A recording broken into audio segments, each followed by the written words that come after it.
Welcome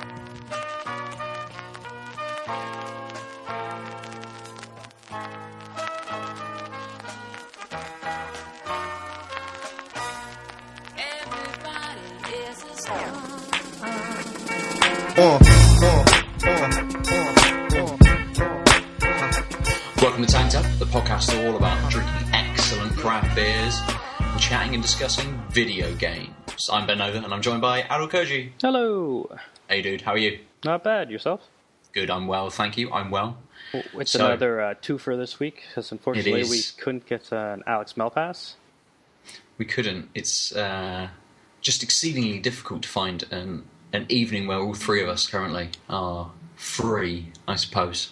Well, evening's a strong word. I think part of it is I'm back that's true, it's for you, yeah. I'm back in Central Time, so it is 2:30 p.m. And I have to pick my niece up from daycare.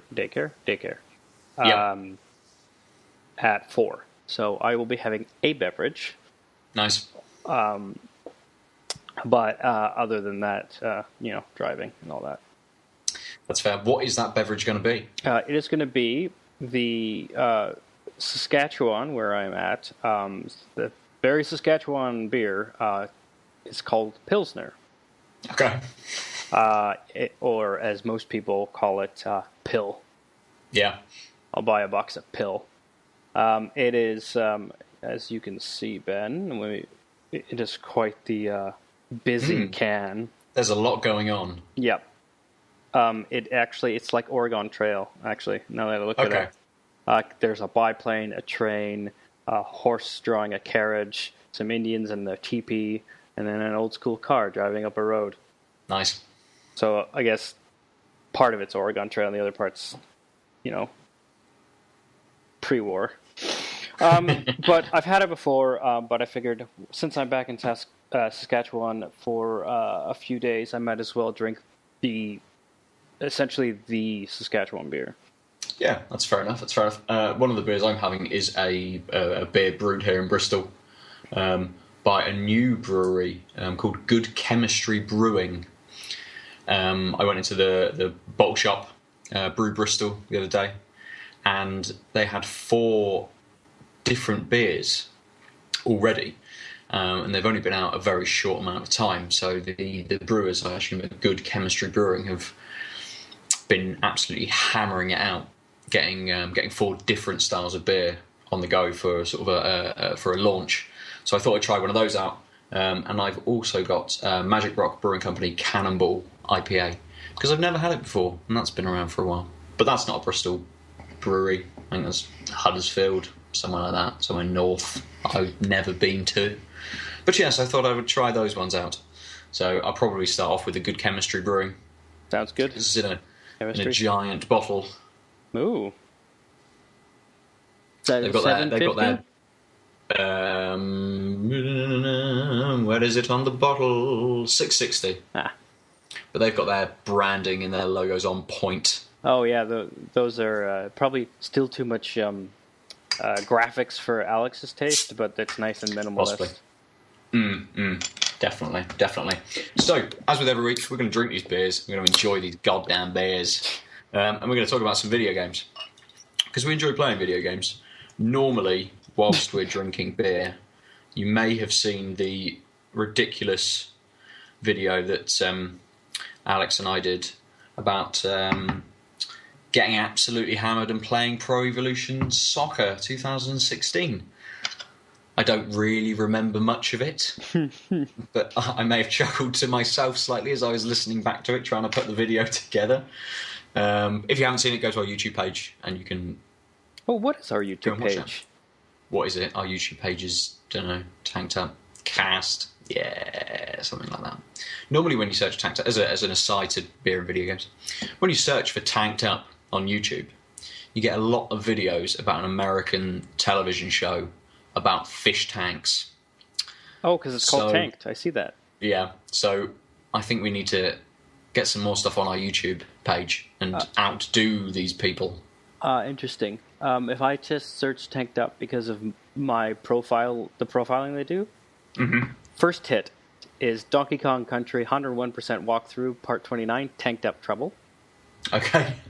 Then it's got a lot of views. Yeah, it has 29,000. That's a lot more views than we get. And then it's GTA San Andreas walkthrough beta mission called Tanked Up. Okay. Then it's another Tanked Up Trouble. 8 years old, 25,000 views. Oh, the San Andreas one has 213,000 views. At least they're computer game related, I suppose. Yeah, and then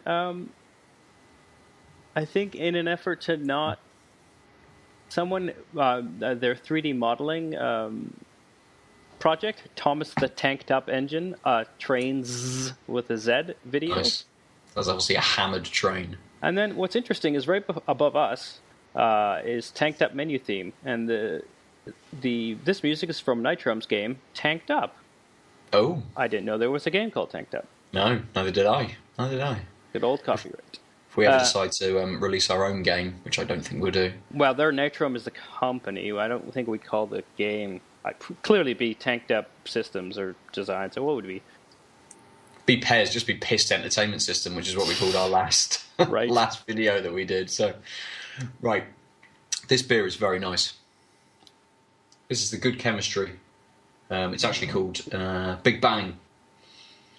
It's very nice. It's very hoppy. It's been a while since I've had a pill. It is a... I think you would describe it as a typical blue-collar prairie beer. Okay. So 5% lager. It's not... I wouldn't actually... If you taste it, you would not call it a Pilsner. Right. Has none of the characteristics. Is it a bit lighter? Is it a bit more like a lager? Yeah. It's very, very bubbly. It's... Unfortunately, I did that thing I always do here, and I didn't get a glass. So you can't see the coloring. But it's it's just a very generic, watery tasting beer, such that you find often in North America. Okay. And this is I'm trying to see what hops this Good Chemistry has.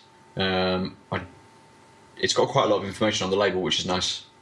But I don't believe it actually tells you what hops they are. It's a pale ale that has American hops in it. Classic American hops.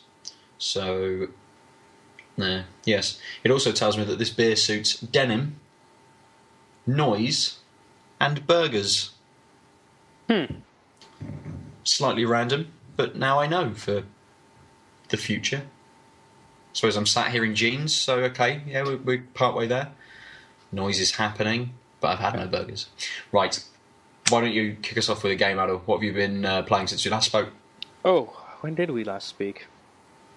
Quite a while ago. Yeah. I think, we had a house guest for 5 or 6 days, and I introduced him to Rogue Legacy. Nice. And he subsequently spent hours and hours in the basement playing it. For those who don't, it's a roguelike sort of 16-bit style dungeon crawler, 2D side-scrolling style. But what's interesting is it's roguelike, but very like, because while you only get one life, you then get... the story is basically you're trying to get some treasure or something. The castle is haunted, and your family is trying to get this. And so once you die, you basically get to choose between 3 of your heirs. And so the money you make each run through of the dungeon, you could spend on upgrades to the family. Mm-hmm. So the family inherits the traits. So if you spend a coin on like increased health, then all your heirs will have increased health. And it's different classes. So you start off with like mage, warrior, or barbarian, and knight, I think. Mm-hmm. Oh, and knave. So you're rogue, you're warrior, you're and so the knight turns into paladins, the mage turns into an archmage, I think. And there's, buffs. So the paladin, when you first start, there's 2 buttons, jump and attack. Yes. And then, and magic, sorry. Everyone has a magic spell of some sort. But obviously you get more mana if you're a mage-type character. And once you're the archmage, you can pick between 3 spells versus sort of what you're stuck with, which is neat because you get told what the spell is when you're looking at the heirs. So you'd be like, oh, it's a barbarian with, he shoots giant spiky rocks out of his face. Yeah. That's probably a good thing. Yeah. I seem to remember that some of the traits as well can be, although they can affect their sort of passive traits, so you can sort of be tiny, so you've got a really tiny character, or you can move a little bit faster. And there's some really odd ones as well, isn't there? I've not played for a while, so I can't quite remember. So that's probably what's very entertaining. It's like, the other thing is it's a procedurally generated dungeon. Yeah. Which once you unlock the architect, you can pay him 40% of your earnings on the subsequent run to give you the dungeon you were in last. Yep. He holds it steady. But yeah, what's really entertaining is, like you said, they have passive and active traits, the heirs, and you don't know what they are until you sort of play around with them. Like balding. The trait bald means there's no hair on the sprite, but also instead of saying building when it generates the engine, it says balding. Nice. If you can have, is it astigmatism is the one where you can't see close? No, that's myopia. That one, such that it's actually the screen is actually blurry, in a sort of 2-foot radius around your character, or you can have tunnel vision or blinders where there's literally a black cloud in front of your face. There's, like you said, dwarfism and gigantism, which gigantism can be handy if you're seeing a lot of enemies because your sword is big and you're big, and but navigating the spike traps and stuff makes it extra hard. Yeah. There's also very silly ones like being afraid of chicken. The health power-ups are chicken legs. This standard cartoon. Yeah. But when you have that trait, the chicken leg doesn't appear. It's that an actual cooked chicken appears and runs around and damages you if it hits you. So you have to kill your power-ups. Yeah. There's a bunch. There's one that puts you upside down. Nice. The whole view is inverted, but your controls are not inverted. I seem to remember that I only encountered maybe 1 or 2, but the bosses are really difficult as well. Fuck. Yeah, they're basically so there's 4 areas. As you go to the attic, the attic is always above the dungeon. The forest is always east of the dungeon. Hell is always beneath the dungeon, and then there's another place you can teleport to. And there's a boss in each of them, and I've not. But in order to even survive the upper levels, when you're the higher level rooms, or like, you have to have a certain number of power ups. Every time you power up, your level increases. But but as your level increases, the cost of some of the power ups increase as well. There's a blacksmith where you can find in treasure chests blueprints and then pay him to make you like a sword that gives you plus damage, etc. Yeah, it's got a very few sort of light RPG elements, doesn't it? And then there's you can find runes and talk to the gypsy sorceress lady, and she'll give you power ups like double jump and triple jump. Yeah. What's interesting though is I thought the gear was kind of meh, but we collected 3 pieces of the vampire gear, right? And your entire playstyle is totally different because every time you kill someone, you gain health, so you end up being a lot more erratic because your health is so unstable. You're not like playing really to the chest. Yeah. If you hit me, but I hit you, I'll lose more health than I gain, but I won't be completely screwed. It's a fun little game. You got to level 56. Wow. Yeah. It's a lot further than I ever got. Yeah. And of course that save file is now sitting on my PlayStation, just sort of mocking me. Also, because it was a free PS Plus game, I can play the same, and it actually works because it's PSN. I picked up my Vita and played it in the airport. Oh, nice. My save level. Yeah. Seamlessly. Was that, had you sent your save to a cloud to be able to do that, or was it just... It automatically cloud saves. Right, okay. So I literally just was like, oh, maybe I'll start another one. And then there I was. And there John was. And I was like, oh, 56. I know where this is from. But that also means, like, I could install Rogue Legacy on the PS3 here under my account, and I should be able to play the same characters, which is kind of nice. Yeah, that's good. I did, when, I think it was, I can't remember what the whole game was called, but it's when Borderlands was released for the PlayStation 4 and the Xbox One. Was it the pre-sequel? And then the collection then came out, right? Which had Borderlands 2. And I had a Borderlands 2 save on my PS3, which I thought, oh, that'd be quite nice. I might pick the game up and I can bring my save over. Oh dear. But I hadn't sent that save. It was the same with Hotline Miami as well, actually.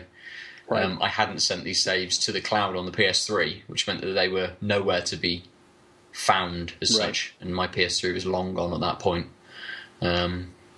Never to be seen again. So that ultimately never happened. Yeah. My Vita actually came with Borderlands 2 and a bunch of expansions, and I've yet to install it, let alone play it. I don't think Borderlands 2 was meant to run very well on Vita. I don't think the port was technically wasn't very good. And it just seems like the wrong type of game to play on a handheld. Yeah, completely. I've been using my phone to remote play some games from the PS4. Your phone? With the PS app? Yes. Yeah. How does that work button wise? So you can Bluetooth the control pad to the phone. So actually, the phone is just a second screen, a tiny screen, which is a tiny screen.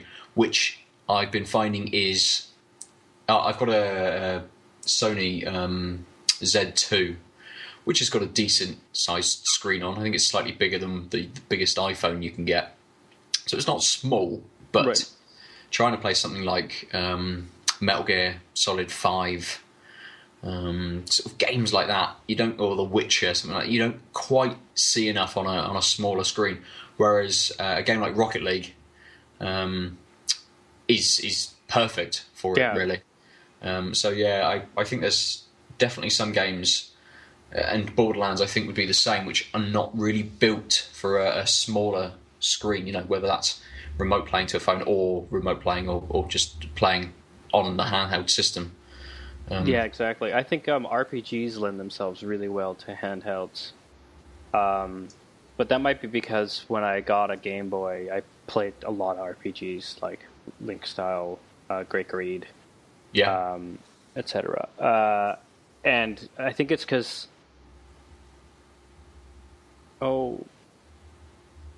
Sorry, one of the kids' fishes died. Oh dear!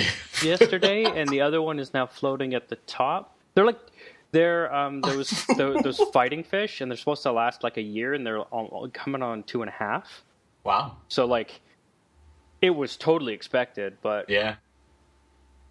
There you go, Tanked Up exclusive of Death, live on air. Live on air, you're hilarious. Death Live. So anyway, what were we saying? Sorry, I'm staring at a dead fish. Yeah, remote play, game size, screen size, action games, RPG games, things and stuff. Oh, that's a thing I could talk about. Yeah, I folded and impulse bought the Steam controller. Ooh, okay. And so far, I like it. Yeah. I haven't played enough controller-y games because I basically got it, was busy getting ready, doing some, doing life stuff, and then came here. Although I think I might install something like Assassin's Creed 1 Yeah. on this MacBook Air boot camp, and then and just play around with the controller. The touchpads have really good sort of vibrational haptic feedback. So you can really, and like such that like small movements of your hand or your finger actually register. So you do have that nuanced touch. Yeah. Without having the two joysticks. For those of you who don't know, it's two circular touchpads. Slightly concaved, aren't they? Yeah, which is better. It's a lot easier to feel where you are on the thing and how far you're going. And then it's got ABXY, Xbox style, and the middle button that everyone has. And it has one analog joystick on the left side underneath the touchpad circle. Yeah. And the left touchpad circle has isn't just sort of flat. It has sort of indents for the 4 cardinal directions. They're not actually the cardinal directions. So they're left, right, up, down. Yep. A, B, start. I know I missed. Yeah. So email your corrections for the Konami code at tankedupcast@gmail.com. But yeah, so it's so far. I mean, I tried playing. So it defaults such that without doing anything, the right touchpad is a mouse pointer. Okay. So I've been back in the SRPG or tactical strategy RPG, turn-based strategy RPG, whatever you want to call them. I can't remember. I think SRPG is the standard name. Yeah. SJRPG, like Disgaea. Sorry, acronyms are hilarious. Oh yeah, that one's moving. The fish is okay. The orange one's okay. The one we were pretty sure is dead, I can't actually see anymore. That's been eaten. No, they're in separate little enclosures. They're okay. And that they have a black wall and then 3 glass walls, because if they see each other, they're fighting fish. They'll want to kill each other. Right. Fishcast over. I've totally derailed myself. What was I saying? Oh, and it was actually reasonable to use the mouse to control an SRPG. I can tell that, like, it was a little clunky because I'm going to have to get used to the fingering. Yep. Jeez. A slight raised eyebrow. I have heard other people talking about it and saying that some of the button mapping for existing games hasn't been fantastic, and you've needed to find sort of users who have configured button mapping and stuff to go into games. The amount of times I've had to remap keyboard buttons in games. Yeah. And actually, I mean, now we're pretty standardized on F and E being the primary. So WASD obviously. Although some people say WASD. That drives me nuts. Anyway, WASD. It's WASD. We seem to have mostly, 1, 2, 3. The numbers are your weapons, spots, blah blah blah. But like racing games, for example, I find spacebar is not always handbrake. Yeah. Also, my hats off to my friend Ian.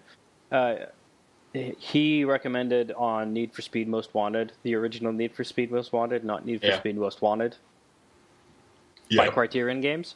Up and down being shifting. Oh, yeah. Left being look behind you, and right being nitro boost.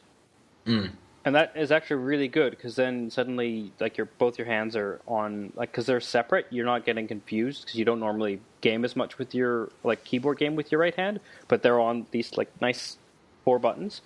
Yeah. And you got a lot better. And to be honest, even controller mappings I've changed on games, because, I can, and that's great. Yes, so, finding a user who's done the work for you is lazy. Is what I'm saying. That's why I said, "Oh, fuck off."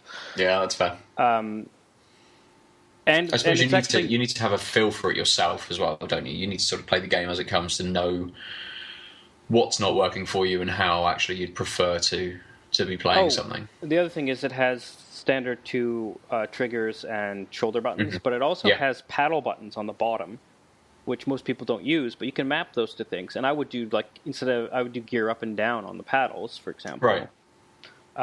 What is weird is the right trigger is your mouse left click. And to me, it just felt I wasn't getting used to that.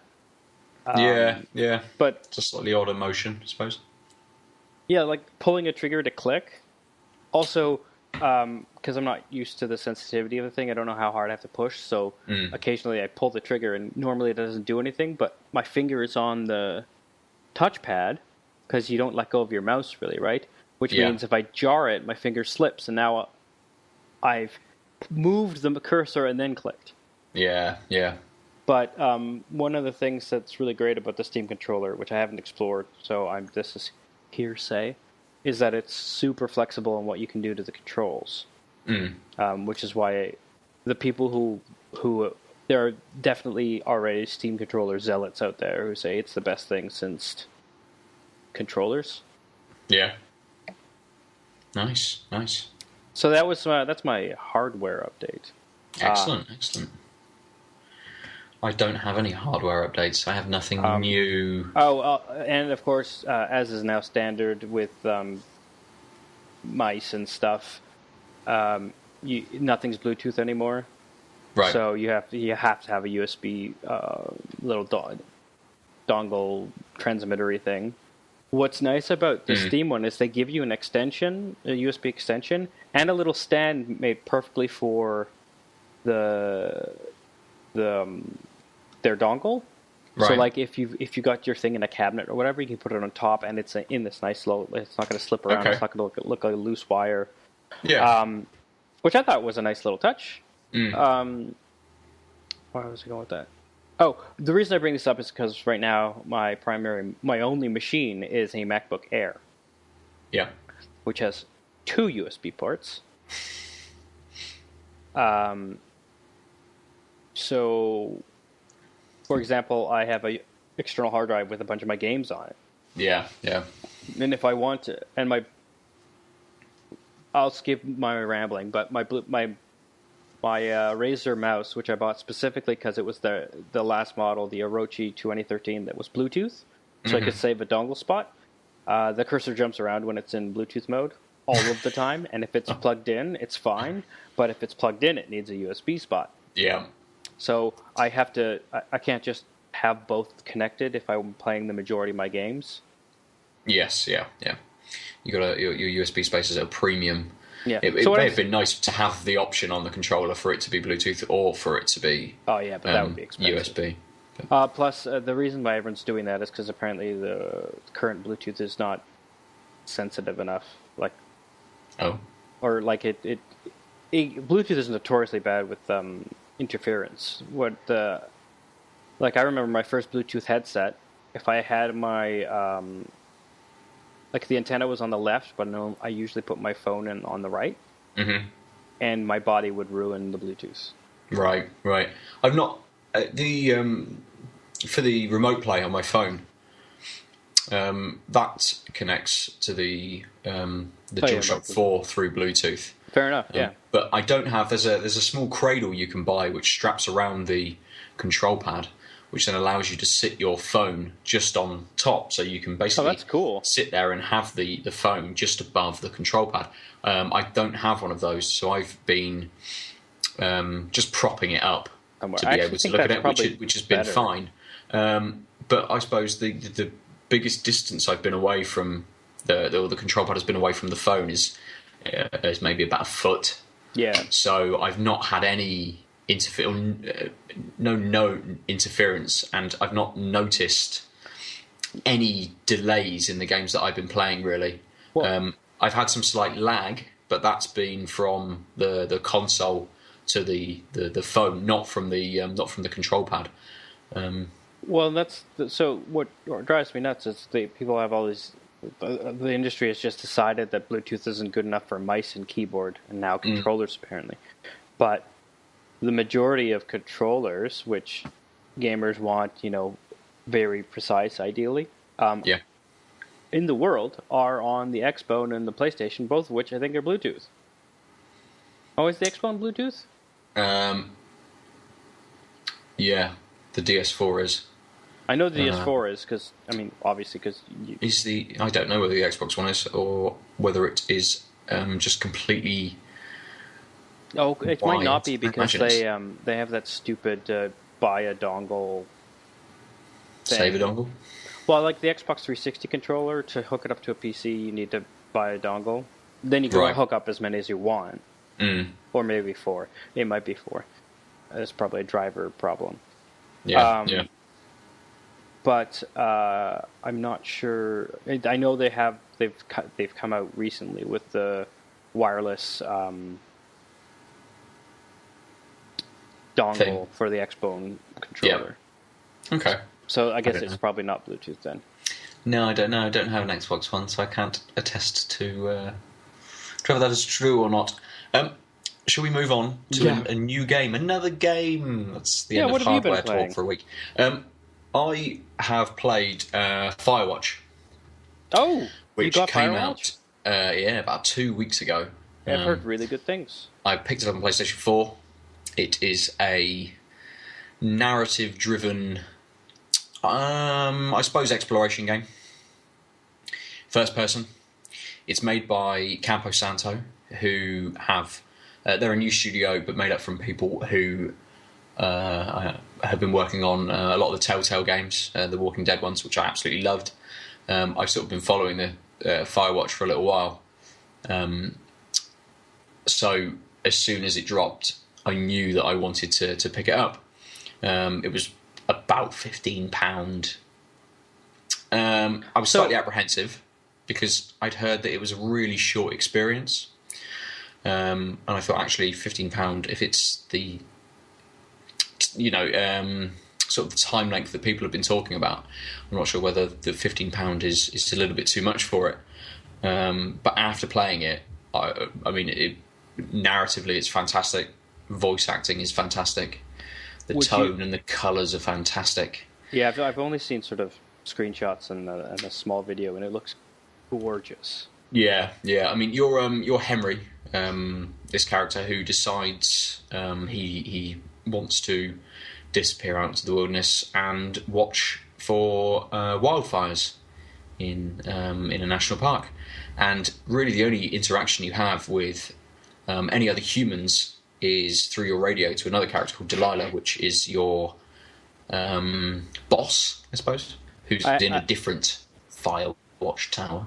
I have to laugh because you just praised the game for its great voice acting, and now you're saying you're basically by yourself, except for a walkie-talkie conversation. Well, so you talk a lot to Delilah through the walkie-talkie. You can, if you're moving through the environment and you see something, you can radio through and talk to her about it. And the voice acting just seems like really natural. So it just seems like they're having a really natural conversation. So you're saying like the writing is...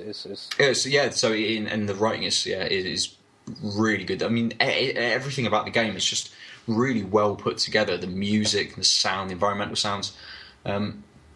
It was short, I suppose. I probably got through it in between 4 or 5 hours over a couple of nights. But it was a really well-written, well put together experience. Now,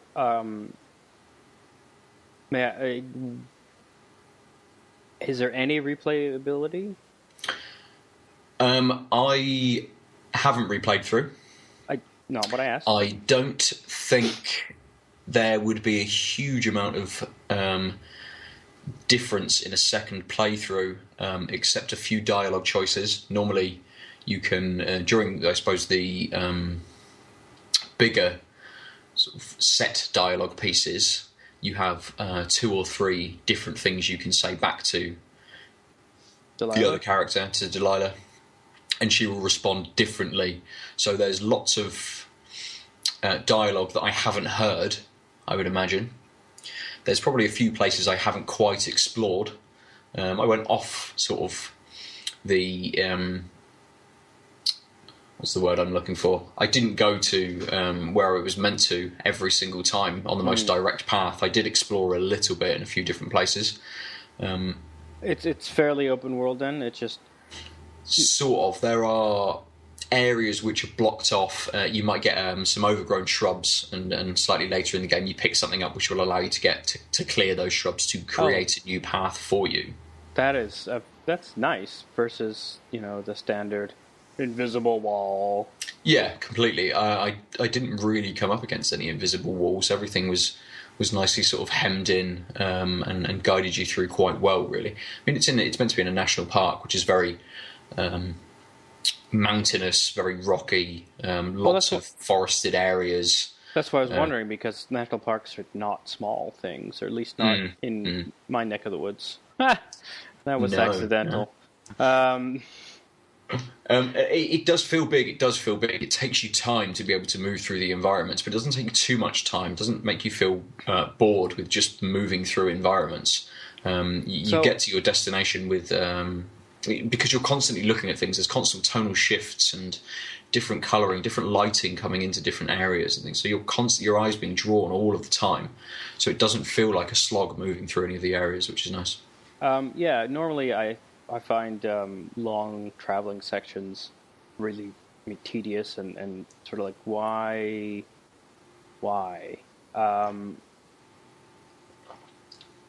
Sorry. Yeah. But the one exception I have to mention is Red Dead Redemption. Because that game is wonderful. Is amazing, and part of that, I think, is that you're traveling. You're in the West, and you're on a fucking horse, and that means, by definition, you are traveling at 1 horsepower.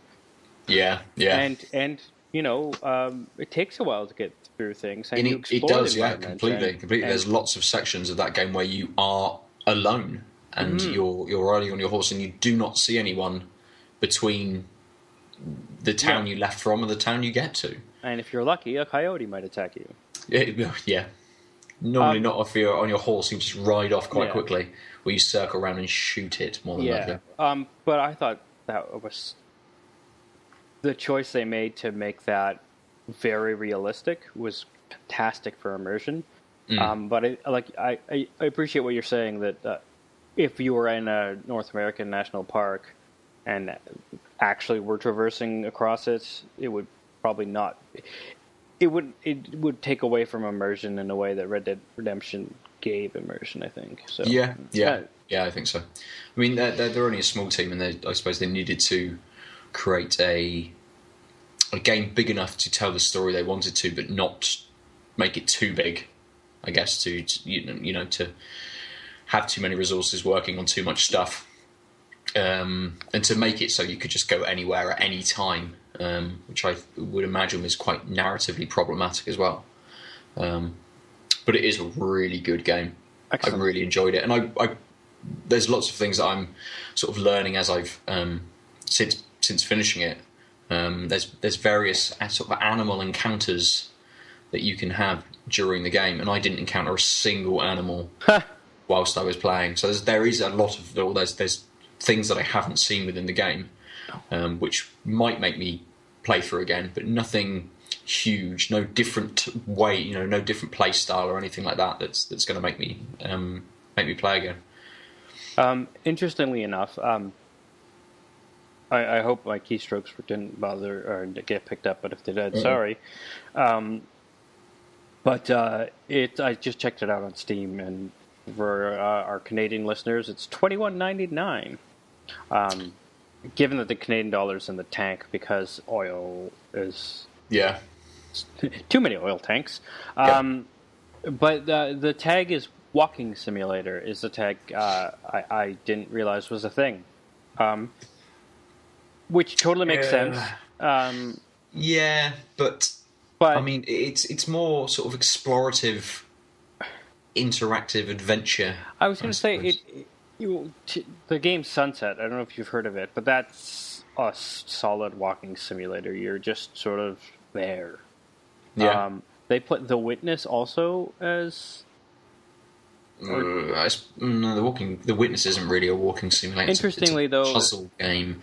I suppose more something like the Stanley Parable. Yeah, then that's what I would say. I think the Stanley Parable is like the quintessential, like the progenitor of walking simulators. Yeah. And I know that is it Davey Reedon who made the Stanley Parable, then went on to do the Beginner's Guide, which is a wonderful game as well. I think I picked that up on Christmas Steam sale. Nice. You should definitely play that. But I mean, they're more narrative focused experiences.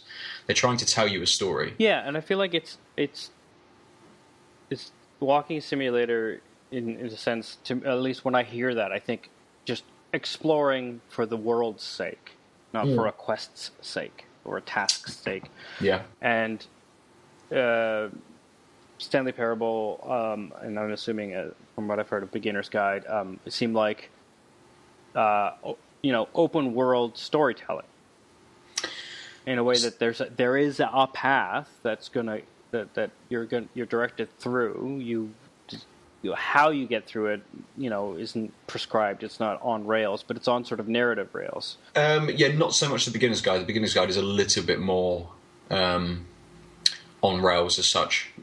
Okay. You move through each scene, and there's only really a singular path through each.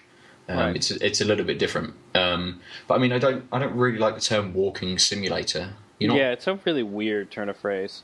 I mean, a walking simulator would be you just walking with not really much else happening. But right, which is why you're constantly having this narration. You're constantly with Firewatch.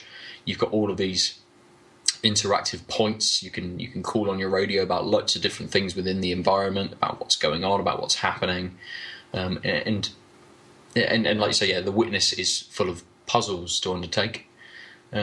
You could just in the Witness, you could just walk around the open world, yes, and never do any puzzles and never open any areas to move into and things. But it's not really the game. I think, but like a game which doesn't necessarily have a lot of like action, where you move around. Like it seems like, especially like narrative non-action games seem to just get that tag. Although I'm now looking, and in the walking simulator tag on Steam, the Witness comes up. But then when I go to the Witness page, it says puzzle exploration open world indie. I did not hear. Oh, and colorful. I did not hear. It is very colorful. Walking simulator. I don't really know why it's in that section. And hilariously, Mech Warrior Online is somehow in Walking Simulator. So is that a user-defined tag by any chance? I don't know, but it also just says free-to-play mechs action multiplayer. Like it does, and shooter. It doesn't say Walking Simulator. So why am I browsing the tag Walking Simulator and getting? Yeah. Anyway. Right. I'm opening up my second beer of the evening. That Good Chemistry Brewing Big Bang was a very nice beer. What's the primary sort of, is it is it malty, citrusy? It's very malty. Yeah, it's a sort of a big, a very balanced hoppy flavour. It's not bitter at all. You do get quite a lot of maltiness. It's a little bit sweet. Well, that comes with malt. Massively, but you don't get really any overriding sort of flavour. Like there's not really any citrus notes. You're not getting that sort of soury, grapefruity sort of notes that you get in a lot of beers at the moment. There's not really any big standout sort of flavour, except just a very well balanced. I'd probably liken it more to something that Wiper and True would do. Just a really well balanced beer. Okay. So, but I'm not really sure what to expect from this next one, which is the Magic Rock Brewing Cannonball. It's an IPA, right? Yeah. Yes. Comes in a little can. Oh yeah. So slightly smaller than half the size of the beer I've just drank. That smells good. Well, Smells like there's a little bit more there than the. what I imagine as an IPA, there's probably I've lost the term. The post hopping. Yeah, I can't remember what it's called. Flaming. It's now. So what is sort of the smell like when you smell that beer? Like floral, citrus. It is quite floral. I'm not getting any citrus again, or sort of soury sort of notes. It's quite floral. There's a little bit of sour. Dry hopping. A few more. Dry hopping. There you go. Alex will be proud. No, I think you'll be disappointed that we didn't have it probably right But like, you definitely should have known that. We've talked about it enough. Yeah, we really have. Like the number one thing I can say about beers, and it's just because Alex has said it enough times. Okay, so this one is a little more. I'm definitely getting sort of a grapefruity taste with this. I found out it's not that at all, but it's sort of got that slight sourness to it. Not quite as hoppy as the Good Chemistry. Really? The Good Chemistry wasn't an IPA, right? I'm not sure. I don't think it was. I think it was an APA, an American Pale Ale. Interesting, because I thought those were supposed to be less hoppy. Oh no! Wait, no. No. 3 American episodes ago, it just means that they are used. They use American hops, but traditionally they make a hoppier thing. That's right. I listened to our episodes. There you go. Because I wouldn't remember when Alex first told me when I asked him on air, but it's when I listened to it, the third or fourth time since he's explained it, I'd be like, oh, now I get it. This is nice as well, but 2 good beers tonight. Yes, it sounds like you had good beers. Yes, unfortunately, so you may not have. Yeah. So what's interesting about the Pilsner is it had a bit of a renaissance. God, I said it like you people. The Renaissance. Yeah. Because hipsters, because it's like the Canadian Pabst Blue Ribbon. If you're familiar with Pabst Blue Ribbon, an American thing. Pabst Blue Ribbon. It comes in tallboy cans, and it's I think it's made in the West Coast, like Washington, Oregon region, and all the hipsters in it started obviously in Portland, where all of the hipster stuff does. Yeah. And it's inexpensive. Okay. But better than it's inexpensive, but a better beer than like Coors and all the crap you get mainstream in America. Yeah. And so, but it became a thing where people would bring a 6-pack of PBR and call it PBR, and so, but apparently in Western Canada, Pilsner had a bit of a resurgence with the young folk in similar ways, because it was inexpensive and uncomplicated. Before, it was more like, it's the cheap beer I drink because I need cheap beer, or the older generation grew up drinking it because there was less selection, so that's their beer. It's sort of very unlike here, where the beer of choice for young people isn't really beer. It's meant to be cider, and it's normally White Lightning or Woodpeckers or something, which is actually more like a little bit of cider mixed with antifreeze or what other shit they put in it, which tastes absolutely minging. But when you're 14 and you go out to buy a bottle of booze, you don't give a shit. It costs like £1.20 for a 3-litre bottle of Woodpeckers or something like that. So I see. So you're talking about... Sit on the beach, bang that back, fall asleep. You're talking about a 40. We have a Colt 45. That's and Big Bear. Big Bear is worse than Colt 45, if you can imagine. And they come in, the giant bottles, etc. My first experience with those was when the after party when the high school football team, American football team, won the city championships. Woo! And I was there and getting foisted alcohol because I was nominally part of the team because I was the mascot.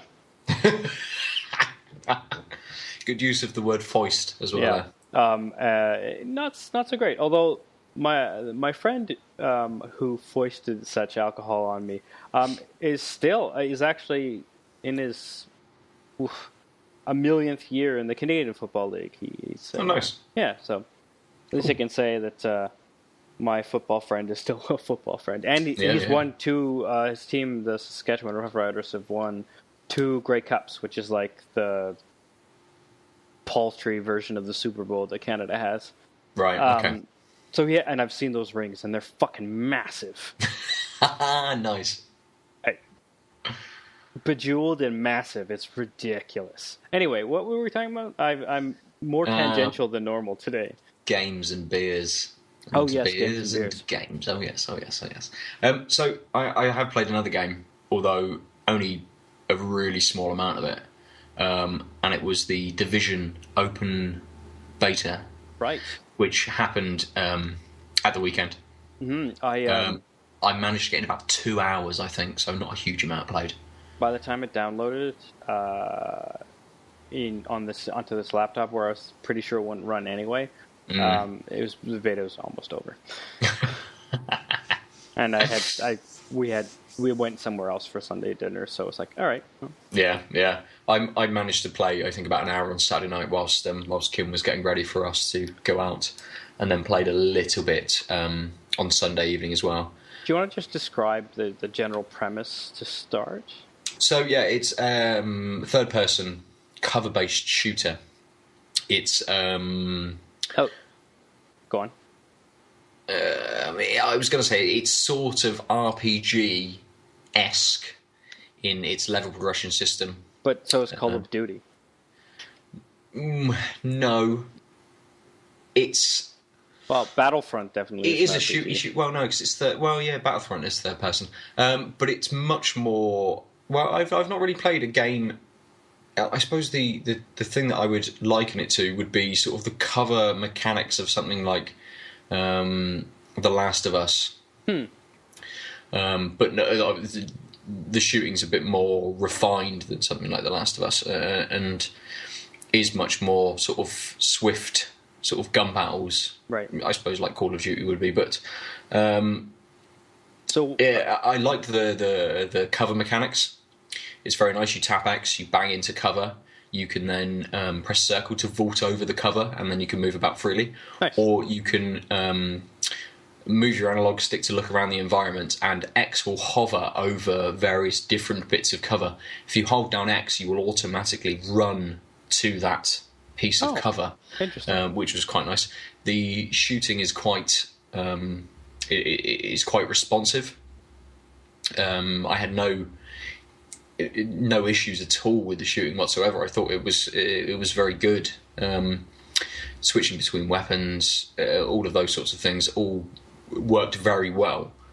As I said, it's kind of like an RPG in the fact that you are looting enemies for different pieces of gear. All of this gear has lots of different stats. You can look at specialising based on what kind of weapon you've got, whether you want higher crits and you use a different kind of weapon than it's almost higher headshots and things like that. MMO-like then, rather than I mean, part of the game is that it is online. I assume they would use the term persistent online world. Yeah, and so I knew that, but I don't know enough about the game to know how that pans out. So I can't really answer that because I didn't experience in the times that I was playing any other people. There was no one. So what is the setting? I don't know whether it was a server allocation that had done that, or just that I was playing at a time when I don't know, there wasn't anybody about. But Ubisoft just released that something like 6.4 million people played the beta. And that's over Xbox One, PS4 and PC. Right. So that's quite a lot of people I thought I might have encountered someone at some point. But no. So you're in a post mass incident. So I believe storyline-wise, there's been a large viral outbreak, and you are some kind of team doing some kind of thing after said outbreak. And you're in an urban environment that's sort of been damaged about with riotous. Yeah, there's lots of cars just left in the streets, and I think I assume it's some time after the city's almost been evacuated, and there's just sort of stragglers and a few people left, and then gangs have moved in, because a lot of the missions were against, go and kill gang number one. And one of the things about this is you unlock different abilities through upgrading your base. We have a base. Yes. Now, we don't know, but presumably you do know. You're. I think there was 2 missions or 3 missions, perhaps, in the beta, which opened up the first part of the medical wing, which then gave you some abilities to be able to do. Right. What I was trying to say is we don't know if that's going to be like if the base is, if every person has a base, or if like you have a guild that has a base. You know what I mean? Yeah, I do know what you mean. No, I don't know that. I think unless you're able to join a group or a guild as such right at the start of the game, you will ultimately each have your own base. And it is tied to your progression. So as I say, if you keep upgrading certain areas of your base, you will unlock different abilities. So I suppose it has to be a personal thing in that regard. Otherwise, it could be a community thing. If your friends who are part of your group have gone off and upgraded and done something to upgrade part of the base, you can have access to those abilities. But I don't think it is that. I think it is an individual progression system. But I managed to do a few missions. I upgraded some stuff. I got the ability to deploy a small turret, which then shot at some people as I'd aggroed them. But it's feeling good. Mechanically, it's feeling really nice. I would have liked to play with some other people. I would have liked to experience some of the instances with some other people. There was a mission where I had to go down into the subway system and into an underground sort of warehousing substructure, which housed a load of electrical stuff, where a bloke was doing some things. And it would have been nice to experience that with a group, because you would approach it in a very different way. You'd all be in different areas of cover. You could set up things like crossfire. Enemies that would then move into those areas would be taken out a bit more efficiently and a lot quicker. But yeah, by just having a very individual play, it didn't quite grab me as I think as I would assume that they had intended it to, because I would think that a lot of other people have experienced it with other people, and being able to group up with other people. And I think that is quite a large part of the game. So I'm kind of on the fence as to whether I will pick it up early on, or a bit further down the line, maybe when it's dropped in price a little bit. But then you've got the whole idea in a month's time, when it's dropped in price, are people still playing it that much? The Battlefront conundrum. Exactly. So, I mean, it was good. I enjoyed it, but I'm not sure whether there was enough to. Well, I mean, they haven't to hold me really. They've said it's online, but they haven't really said. As far as I know, they haven't really told us what the point, what your interaction with other people would be, except for their PvP zones, from what I understand. Yeah. But maybe there aren't guild things because it's more single player focused, and we're just assuming that because it's very MMO-esque. Possibly. I mean, the game is called The Division. That would suggest that you are part of a group. Fair enough. So whether you can form small bands or you were part of a group and then. Yeah, quite possibly. quite possibly. You have to find them across the city because you were divided. No.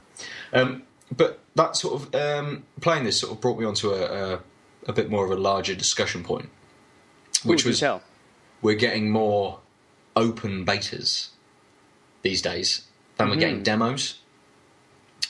And I kind of miss a good demo, but I'm kind of okay with us getting open betas instead of demos.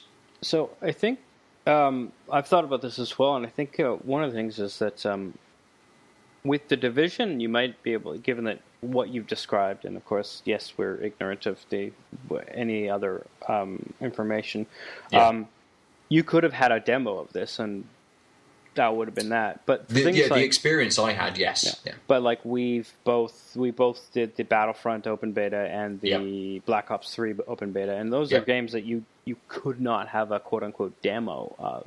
Yes, true. So the real question is, what is beta about it? I've played Battlefront open beta wise and regular wise, and it seems, I mean, there probably were bugs, but given that almost every game gets patched within the first week anyway, is this a beta, or what they're trying to say is play it for free before it's released because we want you to know that it might be worth $80? Yeah, it's free advertising as such to then entice you to picking up the game.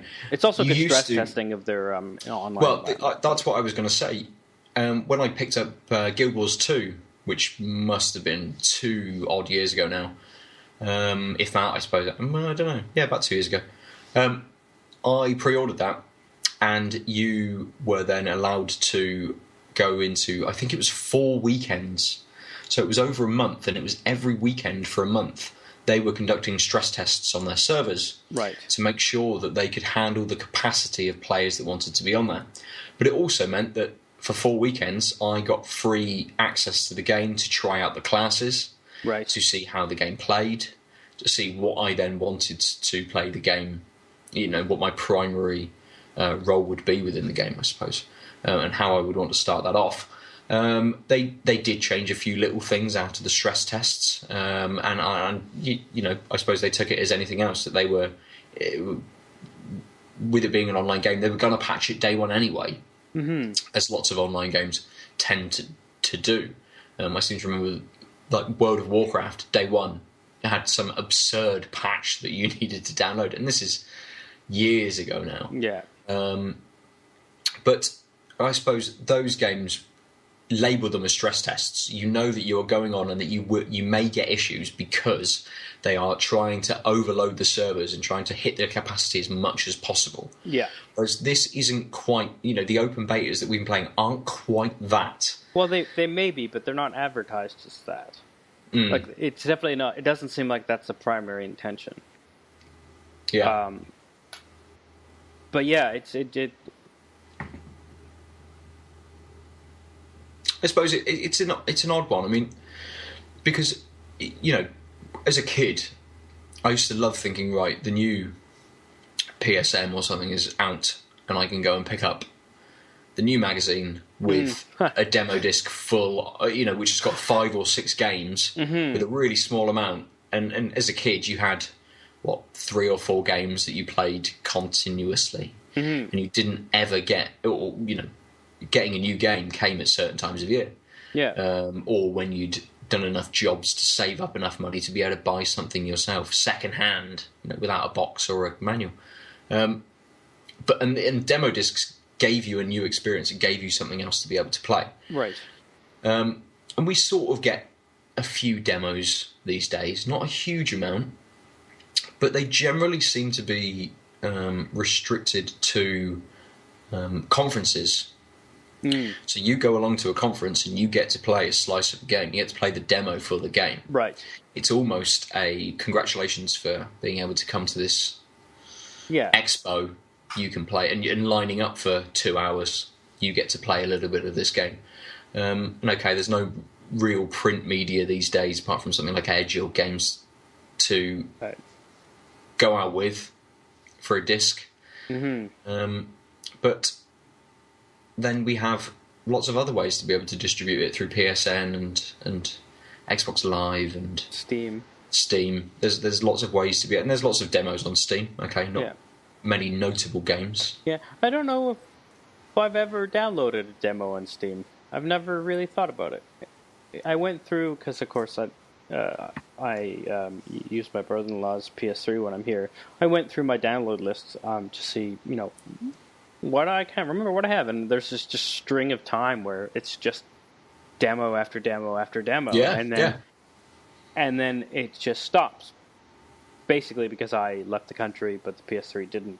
Okay.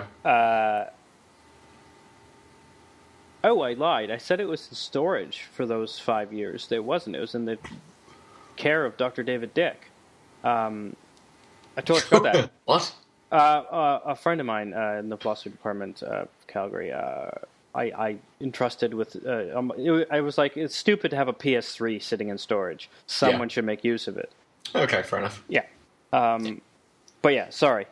Remember, for those avid listeners who've taken notes, I said that my PS3 was in storage for 5 years in episode 4. Yeah, very early on. Yeah.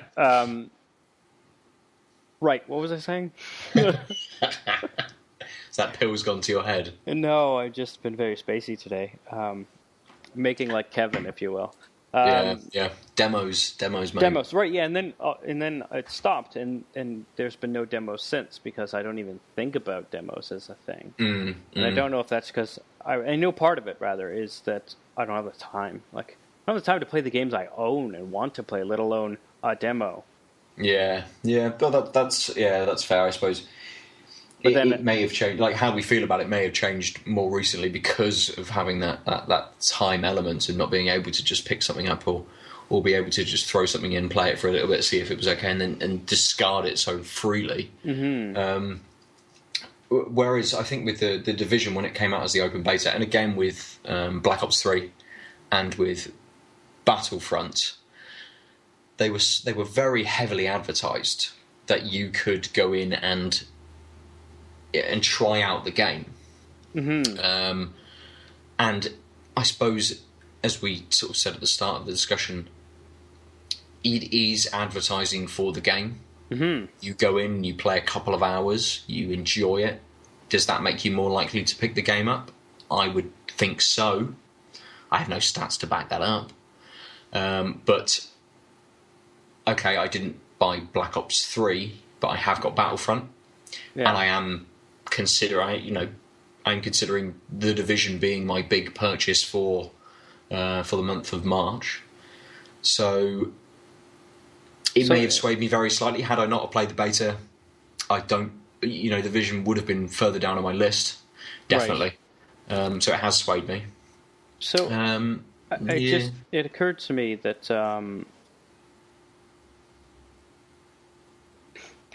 Steam has those free weekends. Yeah. And they call them free weekends because it's a done game, and play it for free this weekend. And usually there's a sale price associated with it afterwards or during. Yeah, you get it for a reduced price. Yeah. And I feel like by calling it an open beta, you get to do this before it's out, and you don't have to. There's no deal offered because it's a beta. And I just don't think they're really betas, I guess is the only complaint I have. I think it makes sense. I think it's a good idea. It makes sense, especially with these online needing other people games where a demo, although calling it a demo for a demo weekend would essentially be the same thing, I think. Completely. It does just seem like the terminology is shifted. I mean, you would think that, or I would imagine that the Division has gone gold and they're currently producing discs. To be shipped. It comes out on the 8th, So I mean, you do now have the benefit of like day one patching and being able to fix bugs and things through that. But like we said, is it more of a stress test on the servers than anything else? My experience would say no, because there was me hanging around on a server, not really doing very much. Fair enough. So Yeah, I mean, I'm not sure I like the idea of an open beta. I think it's good. I think it allows you to play, especially a multiplayer game, early, to interact with other people to see how it plays. Should it replace a demo? Probably not. But, like you say, have we got the time really to play demos these days? Right, but people who are at the stage of life we were when we downloaded demos might have the time. Yes. Yeah, very true. Very true. I'm a very selfish point of view. Yeah, I'm participating in 2 betas actually right now. One's an open one and one's a closed one. I'll mention briefly Duelist, the open beta. It's it's sort of a strategy RPG to rival Hearthstone. The whole point is like it's a ranked ladder. It's for competition, and you basically have a field and different like a deck of cards essentially, or items that you get in turns. It's a turn-based strategy game where you're trying to kill the other guy. So it's like Magic or Hearthstone, where except the person is a general on the field with 25 health, and they can attack and be attacked, and etc. And I encourage all you listeners to try it out. I really enjoy it, although I am on an SRPG kick. I think it gives me way more satisfaction than Hearthstone I ever did, where there's way less luck involved. Okay. It seems. That, and then I'm also in the closed beta for Paragon, Epic Games Paragon, which is a third-person MOBA / tower defense game. Yep. Where it's basically a tower defense game where you play as a Uber unit with your teammates and you're trying to get rid of the other team's 7 towers or whatever. I think that's all I can say because there's an NDA on it. Yeah. But what I've said it covers that everything that they've released in their gameplay first look video. So sure. But I just thought I'd bring that up because the closed beta feels like what we normally think of as betas, right?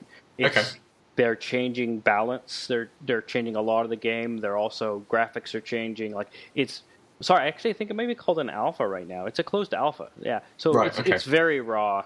So there's a lot of testing. Yeah, and it's all every weekend or every second weekend is another thing of testing. This last week, 2 weeks they've added the PS4 to it. Okay. So I got a PS4 code, but it's attached to my account, so I can't just give it to you. Otherwise, I would. Yeah.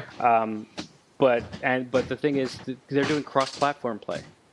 Oh, nice. So that's that's part of their testing in the past couple weeks is the PC people and the PS4 people playing at the same time with each other. And I'm like, oh, thank God, it's about fucking time. Yeah. So yeah, that's sort of the traditional. We're testing. We need your help and your input.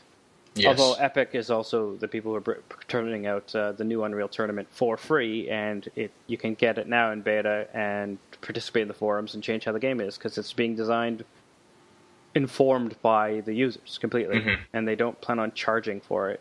Is what they say. So I don't really know what I don't know what the financial model is. And then there's Duelist, which, except for new challenges in the single-player training mode, which is basically puzzle solving with a certain set of cards and units in certain places with abilities, which is addictive. It's a done game. Like, it's not out. Yeah. It seems like they're just doing the open beta, play it for free, although it's based on decks, so it's based on microtransactions and buying spirit orbs, which turn into 5 cards, one of which will be at least rare or something, and blah blah. Yeah. That stuff. But it's quite fun. It's quite diverse. It's quite challenging. Until you start at rank 29, and every time you win a game, you go up a rank until 25. Then you have to win 2 games, and at 20, if you lose you lose a pip.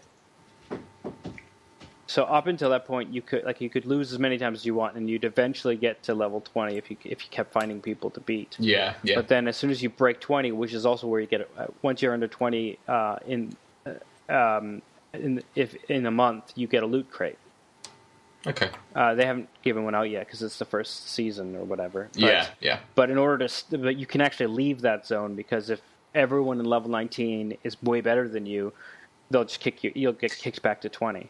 But at the moment, this seems like more of a finished game than. Oh yeah, and that's what I'm saying. It just seems like. It seems like Hearthstone, except it says beta on it. Yeah. So. Fair enough. So, well, I suppose those are our thoughts for another week. On betas and demos and games and beers. I don't suppose I can really ask you what your favourite beer of the episode was. I'm going to pull the standard move I seem to do here in Saskatoon, where I have a beer, and say, I don't have a favourite beer of the week. Well, it's actually, find something else to drink. I can't remember what the other one I tried on that was really... Oh, it was a 15-16. Yes. Yeah, that was a few episodes ago. This is better than a 15-16. Okay. I wouldn't seek it out, but I would pick it over a Molson Canadian or a Coors Light, which are the standard find them anywhere beers. Pilsner's better than that, but honestly, do you need the beer? There's better alcohols to drink if that's what you're looking for. Yeah. I think this week I'm going to go with the Good Chemistry Brewing. Yeah, the Big Bang. Yeah. Just a very balanced, very nice beer. The Cannonball, the Magic Rock Brewing IPA, is nice. It's sour. It's a good IPA. And I think I'd probably, to be fair, I'd probably pick the Cannonball. If I went into a bar and both of them were in front of me, I'd probably pick the Cannonball. I'd have one of them, and then I'd move over to the Big Bang and drink that for the rest of the night. Right.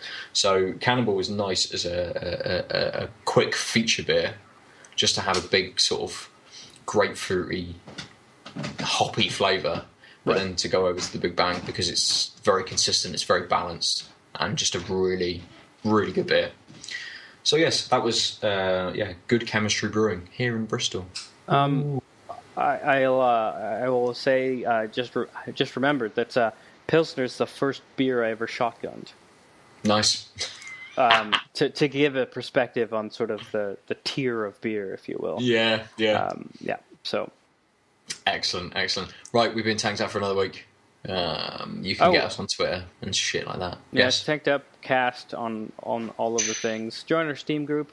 And hello to our new listeners on the Out of Lives network. Yes, we are, as I mentioned last week, if you had listened, perhaps you didn't. But we are now part of the Out of Lives network, a collection of podcasts which deal in entertainment, wrestling, and video games.